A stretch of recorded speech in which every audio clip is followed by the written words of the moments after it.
नेपाली समाजमा जात व्यवस्था अथवा वर्ण व्यवस्था र तिनीहरू बीचको सङ्घर्ष अथवा वर्ग सङ्घर्ष भनेर जे विषय दिएको छ त्यो विषयमा म तपाईहरुसँग करिबन आधा घण्टा 35 मिनेट जति तीनवटा विषय राख्नेछु। एक, यो वर्ण व्यवस्था वा जात व्यवस्था जे भने पनि एउटै कुरा हो। यसको उत्पत्तिको कथा म तपाईहरुको बीचमा राख्नेछु। पहिलो कुरा, यो कसरी र नेपालको भूमिमा कुन कुन समयमा कसरी आइपुग्यो, एउटा विषय त्यो हुनेछ। किनकि नेपालमा यस विषयमा काफी भ्रम छ। धेरै जान्ने बुझ्नेले भन्यो भने जयस्थिति मल्लले सुरु गरेको भनिदिन्छन् र त्यो चाहिँ चौथाइ बुझाइ मात्रै हो। पहिलो। दोस्रो, यो जात व्यवस्थासँग सिङ्गै समाजको सम्बन्ध के छ? धेरै जसो नेपालको चलिआएको प्राज्ञिक क्षेत्रले यो जात व्यवस्था वा जाति प्रथा वा छुवाछुत वा इत्यादि कुरालाई एउटा सांस्कृतिक क्षेत्रको समस्या हो भनेर अहिलेसम्म भन्दै आउने चलन थियो छ। तर के यो समस्या, यो व्यवस्था केवल सांस्कृतिक विषय मात्रै हो? यो विषयमा म थोरै तपाईहरुसँग छलफल गर्नेछु। र तेस्रो कुरा चाहिँ नेपाली समाजको बनावटमा, समग्र नेपाली समाजको बनावटमा यो जात व्यवस्थाको कस्तो भूमिका छ भने त्यसको म ऐतिहासिक तथ्यहरू सहित तपाईहरुसँग केही कुरा राख्नेछु। जात व्यवस्था अथवा वर्ण व्यवस्थाको कथा पहिलो विषय मैले भने। यो जान्नका निम्ति दक्षिण एसियाको करिबन 5000 वर्षको इतिहासको थोरै जानकारी राख्नु जरुरी हुन्छ। तपाईहरुले इतिहास स्कुलमै सही, कलेज लेभलमा इतिहास लिएर पढ्ने हुनु पनि होला, नहुनु पनि होला। तपाईहरुले सिन्धु घाटीको सभ्यता भन्ने एउटा पढेको हुनुपर्दछ। भारत र पाकिस्तानको सिमानामा एउटा नदी बग्दछ जसलाई सिन्धु नदी भनेर भनिन्छ। त्यही सिन्धु नदीलाई पारसवासीहरूले अथवा इरानीहरूले हिन्दू नदी भन्थे, किनकि उनीहरूको वर्णमालामा स भन्ने अक्षर थिएन, स भन्दा ह भन्थे उनीहरू। त्यसकारणले त्यही सिन्धु नदीलाई हिन्दू नदी भनेर हिन्दू नदीको आसपासमा बस्नेहरूलाई हिन्दू जाति भनेर त्यहाँको धर्मलाई हिन्दू धर्म भन्न थालिएको थियो। त्यो सिन्धु नदीको घाटी भनेको उपत्यका भनेर बुझ्दा भइहाल्यो। उपत्यकामा दुईवटा सभ्यताहरू 5000 वर्ष अगाडि विकसित थिए। एउटा मोहनजोदारोको सभ्यता, अर्को हरप्पाको सभ्यता। लामो कालसम्म इतिहासमा, समाजशास्त्रमा, मानवशास्त्रमा त्यो सभ्यता चाहिँ आर्यहरूले निर्माण गरेको भनेर चर्चा गरियो। तर पछिल्लो समयमा उत्खनन गर्दाखेरि के कुरा प्रमाणित भयो भने त्यो आर्यहरूले निर्माण गरेको होइन, बरु आर्यहरूले ध्वस्त गरेको सभ्यता हो भन्ने कुरा प्रमाणित भयो। अथवा त्यो सभ्यता चाहिँ आस्ट्रिक र द्रविड मूलका मानिसहरूले निर्माण गरेका थिए, जसको रङ्ग रातो, कालो र पहेँलो रङको वर्ण थियो उनीहरूको नाक बुच्चो थियो, थेप्चो होइन, बुच्चो थियो। संसारमा नाक 4 प्रकारका छन्। एउटा चुच्चो धारिलो, एउटा थेप्चो मङ्गोल भन्ने टाइपको, अर्को चाहिँ अफ्रिकनको जस्तो ढ्याब्रे, मेरो जस्तै खालको भने पनि बुझिन्छ, बुझ्नलाई सजिलो भएर यतातिर फैलिएको। अर्को चाहिँ बुच्चो भनेको चुच्चो पनि होइन, थेप्चो पनि होइन, अलि सानो खालको। त्यो खालको नाक भएका मानिसहरू प्रजाति एउटा थियो जसलाई आस्ट्रिक र द्रविड मूलका मानिसहरू भनेर भनिन्थ्यो। उनीहरूले बनाएको सभ्यता थियो। युरोपबाट यात्रा सुरु गरेर एउटा आर्यहरूको झुण्ड इरान हुँदै सिन्धु घाटीमा 5000 वर्ष अगाडि प्रवेश गर्यो र सिन्धु घाटीको आस्ट्रिक र द्रविड मूलका मानिसहरूको सभ्यतामाथि आक्रमणको श्रृङ्खला केही 100 वर्षसम्म चल्यो। त्यसपछि आस्ट्रिक र द्रविड मूलका मानिसहरू पराजित भएर आर्यहरू विजयी भए। आर्यहरू विजयी भइसकेपछि नै पहिलोचोटि सिन्धु घाटीमा, दक्षिण एसियाको सिन्धु घाटीमा मालिक र दास व्यवस्था सुरु भयो।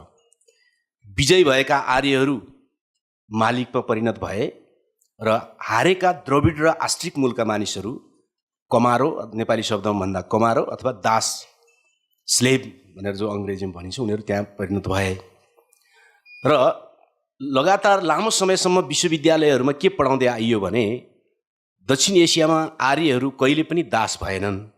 दास चाहिँ सधैँभरि आस्ट्रिक र द्रविड मूलका मान्छेहरू, विशेष त द्रविडियनहरू मात्रै भए भनेर लामो समय पढाउँदै आए। तर पछिल्लो अनुसन्धान र छलफलले कहाँ पुर्यायो त भने त्यो कुरा सत्य होइन।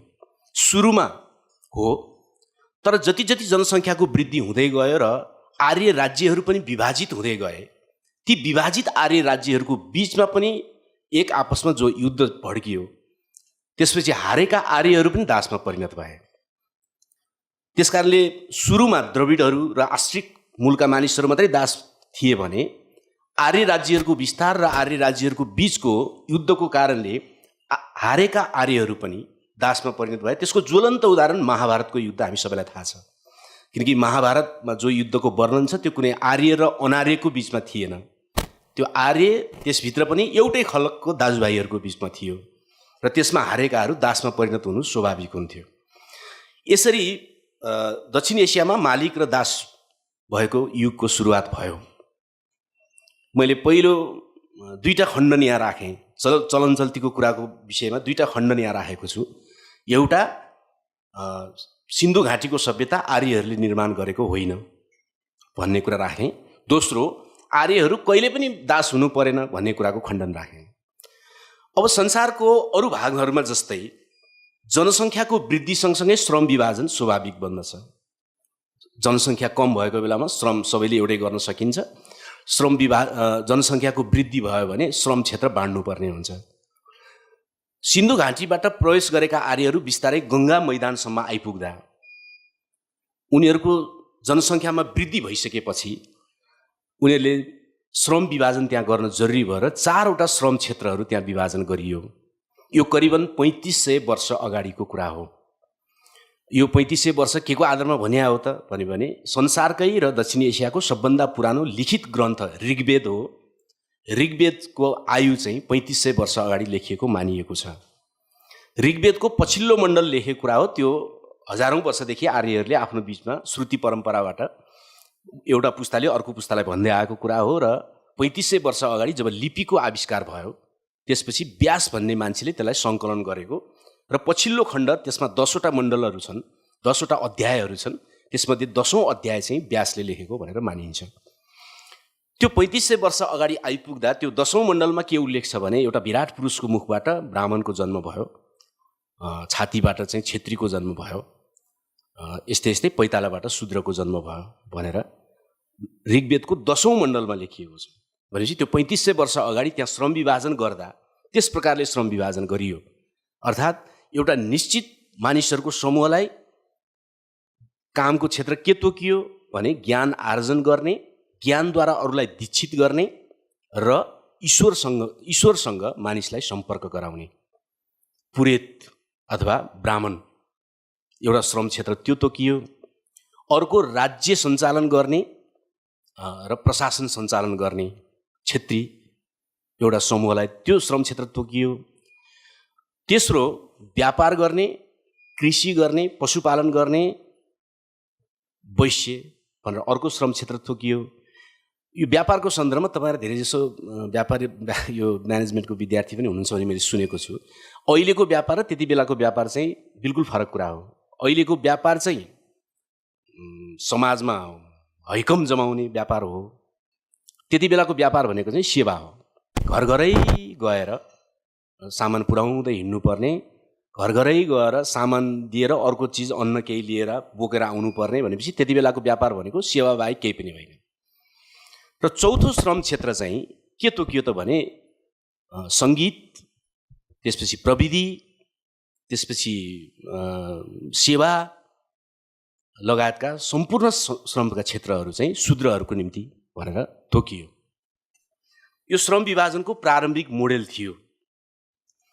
यो गङ्गा मैदानको कुरा गर्दैछु म। तर यो श्रम विभाजनले के हुँदै गयो त परिणाम?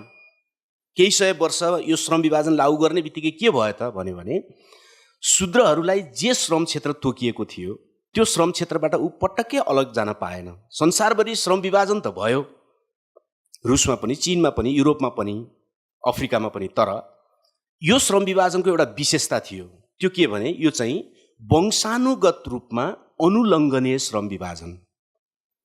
बाजेको पुस्तामा जे काम गरिएको छ त्यो नातिको पुस्तामा, नातिनीको पुस्तामा पनि त्यही गर्नुपर्ने, त्यो छोड्न नपाइने। यो अनुलङ्घनीय श्रम विभाजन चाहिँ दक्षिण एसियाको मूल विशेषता हो। जतिसुकै स्वर नभएको मान्छे भए पनि गीत गाउन भनेर तोकिएको खलक छ भने उसले गीत गाउनै पर्ने। जतिसुकै पढ्न मन नलाग्ने ब्राह्मण कुलमा जन्मिएको छ भने पनि उसले पढ्नै पर्ने वा उसले हलो जोत्न नहुने। जतिसुकै तीव्र दिमाग लिएर आउने शूद्रमा कोही जन्मियो भने पनि ऊ चाहिँ अरू विद्यालय जान, त्यति बेलाको विद्यापीठ जान वा गुरुकुलमा जान नपाउने। भनेपछि यो अनुलङ्घनीय श्रम विभाजन चाहिँ दक्षिण एसियाको एउटा विशेषता सहितको श्रम विभाजन थियो। तेस्रो कुरो तपाईँहरूसँग भन्नु खोजे यो अन्त संसार केही विद्वानहरूले के भन्छन् भने वर्ण व्यवस्था भनेको सामान्य कुरा हो, किनकि यो त श्रम विभाजन हो भनेर भन्ने गर्दछन्। श्रम विभाजन त हो, तर यो कस्तो प्रकृतिको श्रम विभाजन हो भने जसलाई जे तोकिएको छ त्यसबाट दायाँ बायाँ गर्न नपाइने श्रम विभाजन हो। यस्तो खालको श्रम विभाजनको कारणले वैश्य र शूद्रभित्र परेका समुदायहरूको जीवन सधैँभरि पिँधमा रहने स्थिति केही सय वर्ष लम्बिसकेपछि उनीहरूभित्र विद्रोह हुनु स्वाभाविक थियो। त्यसकारण उनीहरूले त्यहाँ विद्रोहहरू देखा पर्न थाले। यसको के प्रमाण छ भनेर केही साथीहरूले मलाई सोध्नुहुन्छ कि त्यति बेलाका रचनाहरू, मनुस्मृति लगायतका रचनाहरूमा चाहिँ, विष्णु पुराण, मनुस्मृति लगायतका रचनाहरूमा शूद्रहरूमाथि चाहिँ सजाय गर्ने तरिकाहरू जतिवटा वर्णन छ त्यो सजाय गर्ने तरिका कहाँबाट जन्मियो त भन्यो भने त्यो उल्लङ्घन गर्नेहरू जन्मिए, त्यस कारणले सजाय गर्ने तरिकाहरू जन्मियो भन्ने कुरा सजिलै बुझ्न सकिन्छ। बोक्सी प्रथा विरुद्ध कानुन बन्दैछ भन्नुको मतलब बोक्सी प्रथा छ भनेर बुझ्नुपर्छ। भने जस्तै विष्णु पुराण, त्यसपछि मनुस्मृति, विशेष त मनुस्मृतिमा शूद्रहरूमाथि जुन प्रकारको अन्याय गर्ने कानुन बनाइयो, पशु, शूद्र र ढोललाई जति पिटे पनि हुन्छ भनेर त्यसमा लेखिएको छ। ढोललाई जति पिट्यो त्यति बच्छ, होइन, शूद्रलाई पनि जति पिटे पनि हुन्छ भनेर लेखिएको छ। भने त्यहाँ तमाम कानुनहरू, सजायका कानुनहरू हेर्दा त्यहाँ धेरै विद्रोहहरू हुन थालेको देखिन्छ। जति जति विद्रोह हुन थाल्यो त्यो विद्रोहलाई दमन नगर्ने हो भने माथि रहेका समूहहरू, जो ब्राह्मण र क्षेत्रीमा रहेका समूहहरूको राज्य ढल्ने, उनीहरूको हालिमुहाली नचल्ने भइसकेपछि राज्यले त्यो विद्रोहीहरूमाथि सजाय गर्ने प्रक्रिया सुरु भयो। सजाय स्वरूप बहिष्करण गर्ने प्रक्रिया सुरु भयो। बहिष्करण भनेको अरूले जुन कुवामा खान्छन् त्यो कुवामा पानी खान नदिने, अरू जस्तो सुगम ठाउँमा बस्छन् त्यहाँ सुगम ठाउँमा बस्न नदिने, हुँदा त्यसलाई छुँदै नछुने। त्यस कारण यो छुवाछुतको सुरुवात जे छ, यो वर्ण व्यवस्थाभित्र छुवाछुतको सुरुवात चाहिँ विद्रोहलाई दमन गर्ने क्रममा सजाय स्वरूप बहिष्करणमा लगिएको प्रक्रिया हो। जसलाई छुवाछुत गर्न थालियो तिनीहरूलाई पञ्चम वर्ण भनेर पनि शास्त्रहरूमा भनिएको छ, चौथो वर्ण बाहेकको अर्को भनेर। यसरी छुवाछुत पनि त्यसभित्र सुरु भयो। अब यो कहिले सुरु भयो भनेर भन्यो भने छुवाछुत यो वर्ण व्यवस्थामा वा जात व्यवस्थामा छुवाछुत कहिले सुरु भयो भनेर भन्यो भने एकिनसाथ भन्न सकिने तथ्याङ्क त केही पनि छैन। तर 2600 वर्ष अगाडि नै यो नेपालको भूमिसम्म आइसकेको थियो भन्न चाहिँ सकिन्छ। कसरी भने गौतम बुद्धका कथाहरू, बौद्ध दर्शनका कथाहरू जहाँ लेखिएको छ त्यसलाई जातक कथा भनिन्छ। जातक कथाहरू पढ्दै गयो भने एउटा जातकमा के लेखिएको छ भने गौतम बुद्धले एकजना चाण्डाल युवतीको हातबाट पानी खाए बापत उहाँको ठुलो आलोचना भएको छ। चाण्डाल भनेको त्यो जात समूह हो, अहिले नेपालमा छैन, इन्डियामा मात्रै छ। उनीहरूको काम के हो भने उनीहरू चिहान कुर्नु उनीहरूको काम हो।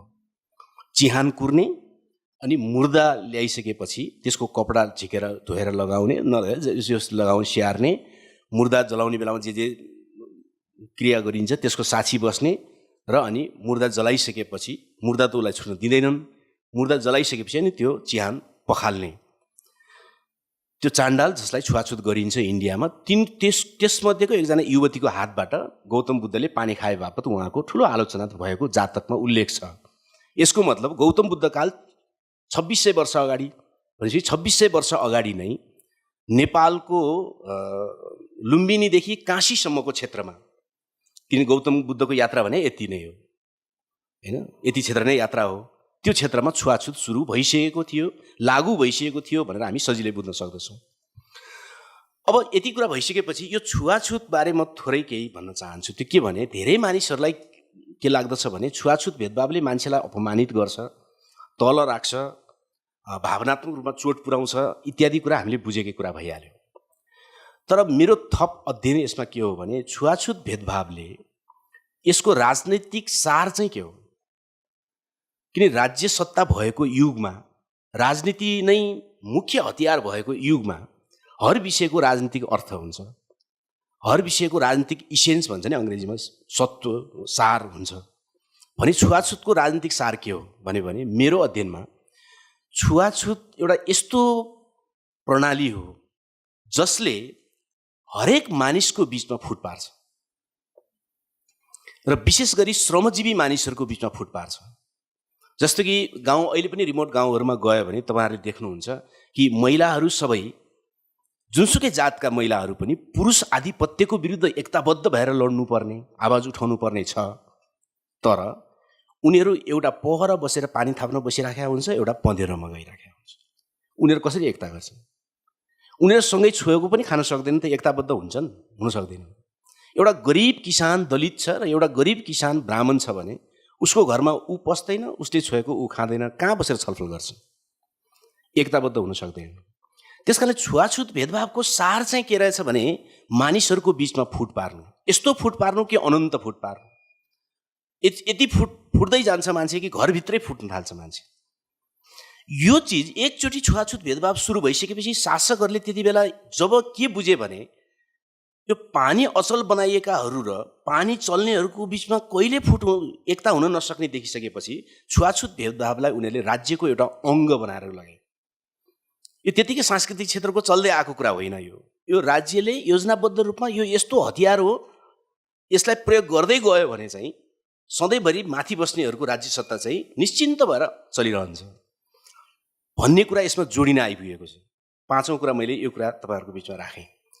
अब यो यति भइसकेपछि म अब नेपालमा कसरी प्रवेश गर्यो भने मैले उत्पत्तिको कथामा नेपालसँग जोड्न चाहन्छु। नेपालमा अब नेपालको इतिहास तपाईँहरूले, हामी सबैले पढ्दै जाँदा जहिले पनि बागमती खाल्डोको इतिहास मात्रै पढाइन्छ। बागमती खाल्डोमा कतिवटा राजा भए, तिनका रानी कतिवटा थिए, ती रानीहरू कसका छोरी थिए हैन, अनि यस्तो यस्तो मात्रै पढाइन्छ।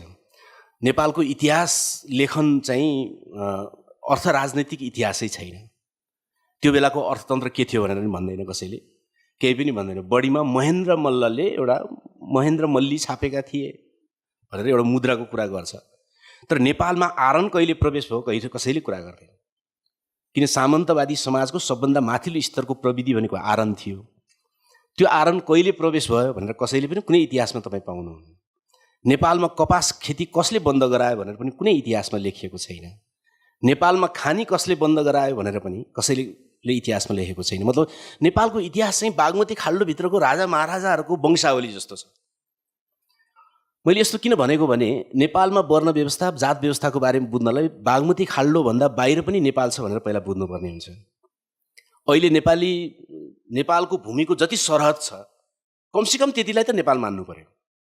त्योभन्दा पर पनि थिइन् त, तर यतिलाई मान्ने हो भने पनि वर्ण व्यवस्था तीनवटा समयमा तीनवटा दिशाबाट प्रवेश गरेको देखिन्छ।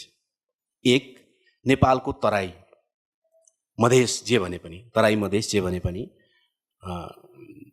विशेषतः कोशी नदीदेखि यता कपिलवस्तुसम्म, त्यहाँभन्दा उता मानव बस्ती थिएन, पहिला जङ्गल क्षेत्र थियो। कोशीभन्दा पारी कोच सभ्यता थियो, त्यहाँ जात व्यवस्था जस्तो केही कुरा थिएन। अब नेपालको तराईमा कसरी आइपुग्यो भने अहिले मधेस आन्दोलन इत्यादि इत्यादि भएको बेलामा गाली गर्नेले भने जस्तो होइन, यी मधेसी भनेको चाहिँ भर्खर आएका, अस्ति लुकेर नागरिकता लिएका भन्ने जस्तो कुरा हुन्छ। तर मैले उहाँहरूलाई के भन्ने गरेको छु भने गौतम बुद्ध मधेसी थिए हुन त। अब गोराहरूले तस्बिर बनाइदिया हुनाले उनको तस्बिर एकदम गोरो बनाइन्छ। तर लुम्बिनीमा कोही गोरो मान्छे त्यति बेला थियो भनेर भन्न धेरै गाह्रो छ। र धोती भनेर गाली गर्ने चलन चल्यो नेपालमा मधेसीहरूलाई। गौतम बुद्ध धोती नै लाउँथे होइन। त्यसकारणले गौतम बुद्धहरू पाली भाषी थिए र उनीहरूको वंश गङ्गा मैदानबाट फैलिँदै फैलिँदै फैलिँदै उत्तरतिर बसाइ सर्ने क्रममा लुम्बिनीसम्म आइपुगेको थियो। त्यो काल कहिले हो भन्यो भने हामी सबैलाई थाहा छ, 2600 वर्षभन्दा अगाडि हो। त्यति बेला नै त्यहाँ आबाद भइसकेको थियो। त्यो सँगसँगै नारायणी पारीको मधेसको बस्तीमा जात व्यवस्था पनि भारतको केन्द्रीय भूमिबाट फैलिँदै आइसकेको थियो। एक अब नारायणी पूर्वको कुरा गऱ्यौँ र सप्तरीसम्मको कुरा गर्दा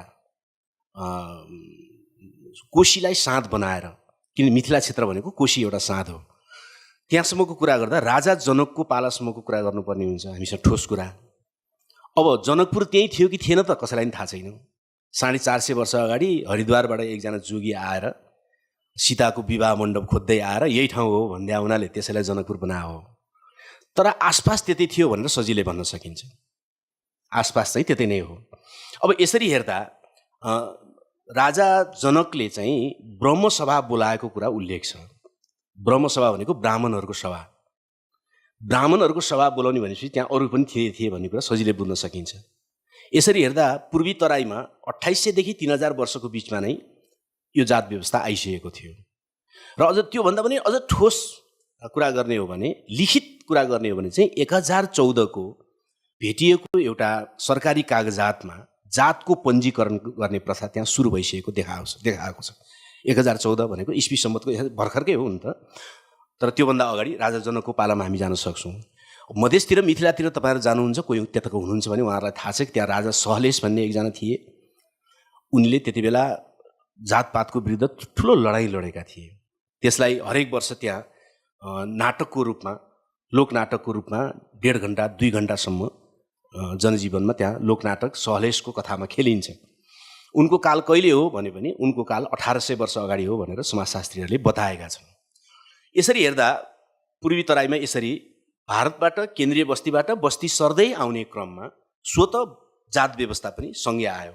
त्यसकारणले गर्दा नेपालको मधेसी समुदायभित्र रहेको जात व्यवस्था पारी भारतको जात व्यवस्थासँग ठ्याक्कै मिल्छ। यता पनि पासवान हुन्छ, त्यता पनि पासवान हुन्छ, यता पनि यादव हुन्छ, त्यता पनि यादव हुन्छ, यता पनि राजपूत हुन्छ, त्यता पनि राजपूत हुन्छ, यता पनि ब्राह्मण हुन्छ, तिरहुतिया ब्राह्मण भन्छन् उनीहरूलाई, ब्राह्मण हुन्छ, उता पनि ब्राह्मण हुन्छ। यो तराई खण्ड सकियो। अब बागमती उपत्यकामा जाउँ। बागमती उपत्यकामा 2000 वर्ष अगाडि यहाँ 32 पुस्तासम्म शासन गर्ने किराँतहरूको शासन थियो। किराँतहरू मुन्दुम परम्पराका हुन्। जसरी हिन्दूहरू वेद परम्पराका हुन्, इस्लामहरू जसरी कुरान परम्पराका हुन्, त्यसै गरी एउटा बेग्लै सभ्यता हो किराँत भनेको। जस्तो मुन्दुम परम्परा, उनीहरू संस्कार गर्दा पनि मुन्दुममा गर्छन्, मुन्दुम गाउँछन्। उनीहरू जीवन दृष्टि, पृथ्वीको उत्पत्ति, मान्छेको उत्पत्ति, मानिसहरूको आपसी सम्बन्ध, हर चिजको बारेमा मुन्दुममा बेग्लै व्याख्या छ। त्यहाँभित्र जात प्रथा जस्तो केही पनि चिज छैन। किराँतको हुन् भन्यो भने अहिलेका राई, लिम्बू, सुनुवार तिनै हुन्। 171 इस्वी सम्बतको 171 देखि 200 को बिचमा बागमती उपत्यकामा भारतको वैशालीबाट आएका हिन्दू लिच्छवीहरूले आक्रमण गरे र किराँतहरू हारे। किराँतहरू हारिसकेपछि उनीहरूलाई लखेटियो र जो किसानको रूपमा थिए किराँतहरू, उनीहरू जमिनसँग जोडिएको हुनाले उनीहरू त भागेनन्। किन जमिनसँग जोडिएको किसान कहीँ पनि भाग्दैन। उसको निम्ति जो शासक भए पनि धेरै फरक पर्दैन। तिनै नभागेका किराँतहरू नै हुन् अहिलेका ज्यापुहरू, नेवारभित्रका ज्यापुहरू। र जो किराँतहरू भागे उनीहरू बनेपामा गएर 13 महिनासम्म बसेर फेरि फर्किन सकिन्छ कि भनेर प्रयत्न गरे। त्यसपछि पनि नसकेपछि उनीहरूलाई त्यहाँबाट लखटेर तामाकोशी कटाइयो पूर्वतिर। अब कटाइएपछि यहाँ किराँत कालको अन्त्य भयो। किराँत कालको अन्त्य भएर लिच्छवी काल सुरु भयो। मानदेव, अंशुवर्मा, भृगुटी इत्यादि इत्यादि त्यसपछि सुरु भएको हो। यो इस्वी सम्बत 200 पछि हो। त्यसपछि अब वैशालीबाट आएका लिच्छवीहरूलाई उनीहरू त जात व्यवस्था लिएर आएका थिए। त्यसकारण बागमती उपत्यकामा उनीहरूले 4 वर्ण 18 जातको व्यवस्था लिच्छवीहरूले गरे। लिच्छवीकाल कहिलेसम्म चल्यो भन्यो भने 879 सम्म चल्यो। इस्वी सम्मतको 879 सम्म लिच्छवीकाल चल्यो र त्यसपछि मल्लकाल सुरु भयो। अब मल्लकालसम्म पुग्दा बागमती उपत्यकाको जनसङ्ख्या वृद्धि भइसकेको थियो। जनसङ्ख्या वृद्धि भइसकेका हुनाले 1305 पछि राजा बनेका जयस्थिति मल्लले भारतका 5 जना ब्राह्मणहरू बोलाएर, मैनाथ भट्ट, श्रीनाथ भट्ट भन्नेहरू 5 जना ब्राह्मणहरू बोलाएर लिच्छवीहरूले गरेको 4 वर्ण 18 जातको व्यवस्थालाई थपेर 4 वर्ण 64 जातको व्यवस्था उनले निर्माण गरे। यो पढ्नका निम्ति लिच्छवीकालीन अभिलेख भन्ने एउटा पुस्तक धनवज्र वज्राचार्यको हेर्नुभयो भने थाहा हुन्छ। यसरी मल्लकालसम्म पुग्दा बागमती उपत्यकामा 64 जात सहितको व्यवस्था, समाज व्यवस्था भइसकेको थियो र त्यहाँ छुवाछुत थिँदै थियो। अब त्यसकारण यो लिच्छवी कालबाट नै सुरु भएको, जयस्थिति मल्लले सुरु गरेको भन्ने कुरा होइन। जयस्थिति मल्लले अझ थपेको, जनसङ्ख्या बढ्यो त्यसकारण पेसा थपियो। अब जहाँ सहर हुन्छ त्यहाँ पोडे च्यामे हुन्छ, जहाँ सहर हुँदैन त्यहाँ पोडे च्यामे हुँदैन, किनकि सफाइ गर्नुपर्ने आवश्यकतै हुँदैन होइन। अब जनकपुर जस्ता सहर थिए त्यसकारण डोम चाहियो। अब गोर्खा जस्तो टाकुरामा भएको ठाउँमा डोम जस्तो केही नि चाहिएन, पानी त्यसै बगेर जान्थ्यो होइन। टोयलेट बनाउने चलन नै थिएन। सहर नभएसम्म त व्यवस्थित टोयलेट बनाउने भन्ने त हुँदैन। त्यसकारणले यो बागमती उपत्यकाको जात व्यवस्था यसरी मल्लकालसम्म जाँदा कुन भित्र छ त भन्यो भने नेवार भित्रको हो। किन बागमती उपत्यकामाको मूल जाति भनेको किराँत हुँदै किराँतमा अरू थपिँदै यहाँ नेवार जाति जो निर्माण भएको छ, त्यो नेवार जाति भित्र चाहिँ यस प्रकारको वर्ण व्यवस्था छ। अब अर्को यो फेरि 4 वर्ण 36 जातवाला कहाँबाट आयो? यो त फेरि अर्कै छ यहाँ त कुरा होइन। यसको कथा चाहिँ अलिकति भन्नुपर्छ। नेपालको जब कर्णाली क्षेत्रदेखि डोटी क्षेत्रसम्म त्यो डोटेली सभ्यताको ठाउँ हो। काठमाडौँको नाम पनि डोटेली भाषामा राखेको हो। माडौँ भनेको मन्दिर वा थान हो, काठ भनेको काठ भइहाल्यो। यो गोरखनाथको मन्दिरलाई काष्ठमण्डप भन्थे, डोटेली भाषामा भन्दाखेरि माडौँ भनेको मन्दिर। यो डोटेली भाषामा राखेको नाम हो। त्यसकारण डोटेली सभ्यता र जुम्ली सभ्यता त्यति बेला निकै अगाडि बढेको थियो। र पश्चिम नेपालमा 2 थरी मानिसहरू छन्। एउटा चाहिँ युरोपबाट मध्य एसियाको ककेसस भ्याली हुँदै केही हजार वर्ष बिताएर मानसरोवर हुँदै गङ्गा मैदानसम्म फैलिएको खस जाति छ एउटा, जसको 3टा विशेषता थियो। एउटा मतवाली थियो, त्यो मतवाली भनेको जाँड रक्सी खाने। अर्को प्रकृति पूजक वा आफ्नो मष्टो पूजा गर्ने। 12 भाइ मष्टो हुन्छन्, 9 बहिनी हुन्छन् तिनका, र 48वटा त्यसका प्रवर हुन्छन्। मष्टो पूजा गर्ने, हिन्दू देवी देवता पूजा नगर्ने, अर्को जात व्यवस्था नभएको, यो 3टा विशेषता भएको खसहरू इस्वी सम्वतको 200 तिर नै जुम्लादेखि डोटीसम्म आएर बसोबास गरिसकेको इतिहासकारहरू बताउँछन्। र उनीहरूभित्र जात व्यवस्था थिएन। र भारतका शङ्कराचार्यले 5औं शताब्दीमा पश्चिमी नेपाल हुँदै मानसरोवरसम्मको यात्रा गरे। त्यो यात्रा गर्ने क्रम सँगसँगै उनले हिन्दू मत त्यहाँ प्रचार गरे। त्यसबाहेक पश्चिम नेपालको विशेष त भेरी नदी काटेर पश्चिमतिर गइसकेपछि पश्चिम नेपालका मानिसहरू त्यति बेलादेखि, त्योभन्दा अगाडिदेखि नै भारतमा मुगलहरूको, ताजमहल बनाउनेहरूको शासन हुँदाखेरि पनि त्यहाँ काम गर्न जाने चलन थियो। मुगलहरूको देश भएको हुनाले त्यसलाई मुगलान भनिन्थ्यो। त्यति बेला मुगलानी भन्ने शब्द त्यहीँबाट आएको। हिन्दूहरू बसेको ठाउँलाई हिन्दुस्तान भने जस्तो मुगलहरूले शासन गरेको ठाउँलाई मुगलान भनिन्थ्यो। त्यति बेलादेखि नै उनीहरू त्यहाँ जान्थे, नेपालीहरू त्यहाँ जान्थे। र त्यो बेला त्यतातिरको हिन्दूबाट अलिअलि प्रभावित त थिए, तर हिन्दूकरण त्यो खस समाज भइसकेको थिएन। 10औं शताब्दीपछि इरानका नादिर शाह लगायतका थुप्रै मुसलमानहरूले पटक पटक भारतमा आक्रमण गरे। तपाईँहरूले दिल्ली जानुभयो भने दिल्लीमा लाल किला भन्ने एउटा ठाउँ छ। लाल किलामा हरेक साँझ दिल्ली 14 पटक ध्वस्त भएको नाटक देखाइन्छ। 14 पटक ध्वस्त गरेको थिए भनेर भनिन्छ दिल्लीलाई। यसरी पटक पटक 10औं शताब्दीपछि त्यो करिबन 14औं शताब्दीसम्म इरानी मुसलमानहरूको आक्रमणमा परेको कारणले त्यहाँका हिन्दू राजाहरू, हिन्दू सेनापतिहरू र अलिकति माथिल्लो वर्गका मान्छेहरू चाहिँ अलिकति उपयुक्त जमिनको खोजीमा क्रमशः उनीहरू पहाडतिर सर्ने क्रममा पश्चिमको कुमाऊ गढवाल हुँदै सतलज नदी तरेर अहिलेको महाकाली नदी तरेर बिस्तारै नेपालको खस साम्राज्य भएका राज्यहरूसम्म उनीहरू आइपुगे र ती वैदिक आर्यहरू थिए, वेद रचना गरेर आएका आर्यहरू हो। उनीहरूले अनि खसहरूसँग मिलेर जात व्यवस्था निर्माण गरेको देखिन्छ।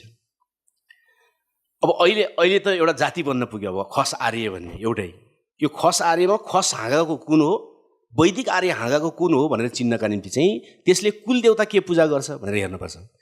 जसले हिन्दू देवी देवतालाई कुल देवता पूजा गर्छ त्यो वैदिक आर्य शाखाको हो, जसले चाहिँ मस्टो पूजा गर्दछ त्यो चाहिँ खस शाखाको हो भनेर बुझ्नुपर्छ। यसरी त्यो जात व्यवस्था यसरी सुरु भयो। जात व्यवस्था सुरु भइसकेपछि त्यो काठमाडौँकोसँग पनि मिल्दैन थियो, त्यो तराईकोसँग पनि मिल्दैन थियो। किन पहाडमा कामी छ, तराईमा चाहिँ मधेसी समुदायमा लोहार छ। लोहार चाहिँ छुवाछुतभित्र पर्दैन, पहाडमा मात्रै पर्छ भनेपछि फरक भयो। अब त्यसपछि त्यो पश्चिमी नेपालको खस आर्य राज्यहरू जति जति फैलिँदै पूर्वतिर आए, पूर्वमा त्यो अन्तिममा कहाँसम्म पुग्यो भने पूर्वमा त्यो विजयपुरसम्म पुग्यो, धरानको विजयपुरसम्म सेनवंशीय राज्य पाल्पाबाट फैलिँदै अर्को चाहिँ नुवाकोटसम्म बेलकोटसम्म आइपुग्यो। र जुन जुन ठाउँमा ती हिन्दू राज्यहरू निर्माण भए त्यो ठाउँमा जात व्यवस्थामा आधारित समाज निर्माण भएको थियो।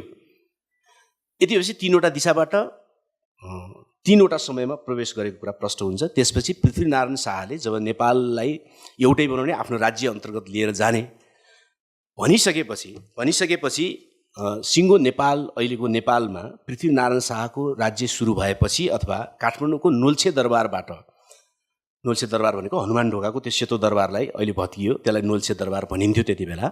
नोल्छे दरबारबाट सिङ्गो नेपालमा राजकाज सुरु भइसकेपछि के भयो त भने वर्ण व्यवस्था वा जात व्यवस्था भनेको पत्तै नपाएको लिम्बूले पनि जात व्यवस्था मान्नुपर्ने गराइयो।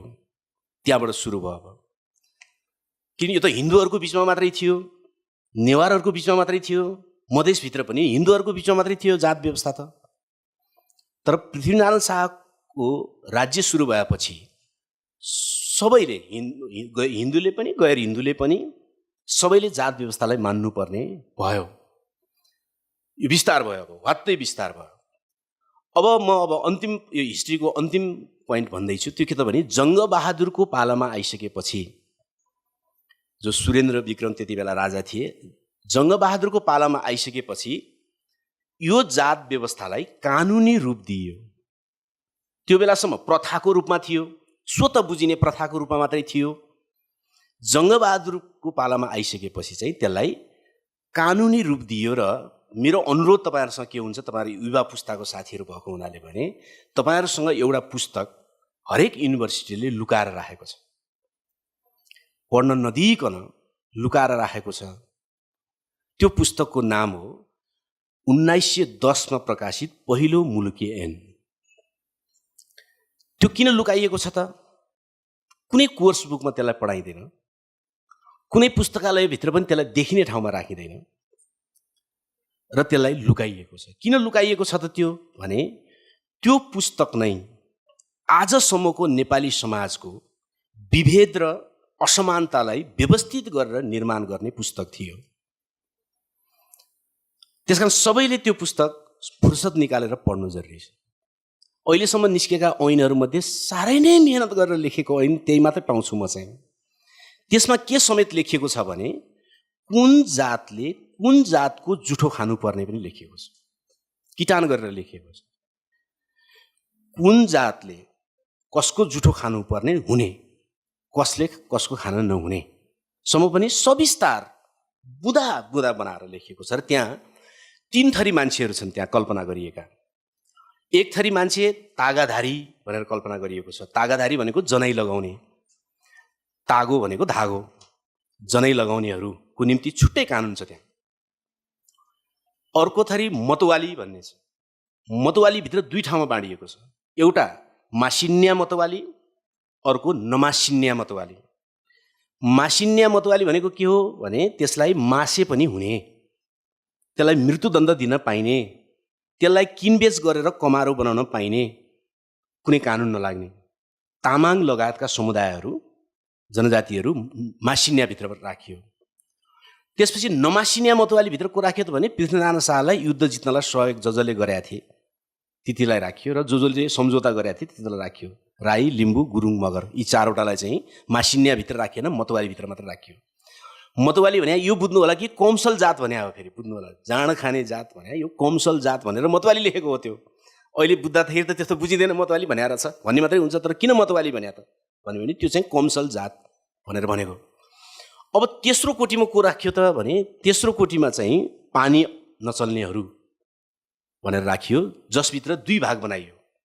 एउटा चाहिँ पानी नचल्ने तर छोइहाल्यो भनेदेखि चाहिँ सुनपानीले वा आगोले वा होम गरेर चोख्याउन नपर्ने, त्योभित्र को राखियो भने मुसलमान, म्लेच्छ भनेर क्रिस्चियन होइन, त्यसपछि नेवारभित्र कुलु, कपाली, खड्गी, यतिलाई चाहिँ पानी चाहिँ नचल्ने तर छोयो भनेदेखि चाहिँ चोख्याउन चाहिँ नपर्ने भित्र राखियो मुसलमान समेतलाई।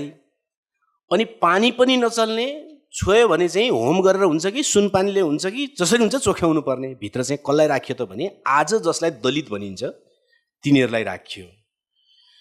त्यस कारणले राखियो। यसरी मैले के भन्न खोजेको भने मसँग समय धेरै छैन अब कि त्यो मुलुकीहरूले यसरी व्यवस्थित गर्यो कि कसलाई वीरता दिने कसलाई नदिने। तपाईहरु बुझ्नुहुन्छ नि वीरता भनेको? वीरता भनेको जग्गा के जग्गा, त्यति बेला त मूल सम्पत्ति भनेको जग्गा, त्यो जग्गा चाहिँ कसलाई दिन हुने कसलाई नहुने भनेपछि त्यो पानी असलभित्र पारिएका र मासिन्या र नमासिन्या भित्र राखिएकाहरू कसैले पनि वीरता पाएनन्। त्यसपछि वीरता कसले पाए त भने पृथ्वीनारायण शाहको वा जङ्गबहादुरको खलकको नजिकका मान्छेहरू, पुरेतहरू, सबैले होइन। फेरि यो क्षेत्री ब्राह्मण भन्ने बित्तिकै सबैले वीरता पायो भन्ने त होइन नि। यहाँ चलन पनि त्यस्तो छ नि, चुच्चो नाक काटिन्छ भन्नेहरू पनि छन् नि एक थरी, त्यो त होइन नि त। सबै क्षेत्री ब्राह्मण अत्याचारी भए त गरिब कसरी भयो त? त्यो त होइन। त्यसभित्रबाट विकसित शासक भने, त्यसभित्रबाट विकसित शासकमध्ये उनका पुरेतहरू, उनका जर्नेलहरू, उनका हाकिमहरू र अनि उनीहरूका 4 किसिमका श्रीमतीहरू हुन्थे होइन। एउटा ब्याइते भनेर राजकुमार जन्माउने श्रीमती होइन, अर्को ल्याइते भनेर बच्चा त जन्माउने देखाउने पनि तर त्यसलाई राजकुमार हुने अधिकार नहुने, अर्को भित्रिनीपट्टिका भन्ने हुन्थे। भित्रिनीपट्टि भनेको श्रीमती त हो तर बाहिर नदेखाउने होइन। अर्को चाहिँ कोठे भनेपछि अब त्यो चाहिँ मनोरञ्जन गर्न राखिएका 4 किसिमका हुन्थे। त्यसबाट नि बच्चा त जन्मिन्थे। ती सबैलाई के गर्थे भने उनीहरू वीरता तोक्थे, यहीँबाट लेखेर दिन्थे वीरता।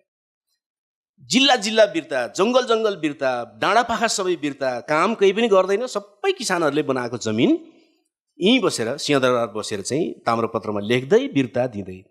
मैले हिसाब गर्दै जाँदा के भेटेँ भने अहिले नेपालमा 7 सालपछि भएका प्रधानमन्त्रीहरूमध्ये अपवाद बाहेक सबै नै ती वीरता पाउनेहरूका खलक रहेछन्। अपवाद बाहेक। अपवादको त अध्ययन गर्दै गयो भने मरिच मान्ने त हो नि, अरूलाई किन भन्नु पर्यो होइन।